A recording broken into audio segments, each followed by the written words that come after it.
இந்த ஓர் இரவு சரியா 10 மணிக்கு உள்ளே நுழைந்தார் அம்பலவான பெருமான். கையில் நிறைய ஓலைச்சுவடி கட்டுகளோடு எழுத்தாணியோடு எடுத்துக்கொண்டு வந்தார். மணிவாசக பெருமான் சிவத்தியானத்திலே அமர்ந்திருந்தார். நீங்கள் யார்? நானா? இல்லை, அம்பலத்திலிருந்து வந்திருக்கிறேனப்பா. தில்லைவாழ் அந்தனர். அப்படியா சுவாமி, எழுந்து.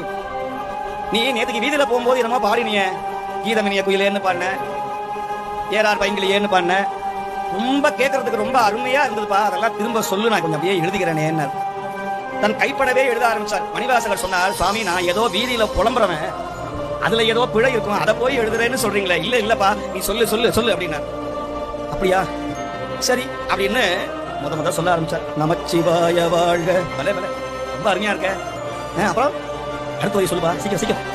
நாதன் தாழ்வாழ்க. இப்படி எழுதிட்டே வந்தார். இப்படி ஒவ்வொரு பதிகத்தையும் எழுதி கொண்டே வந்தார். எழுத எழுத அவரை பாராட்டிக் கொண்டே வந்தார்.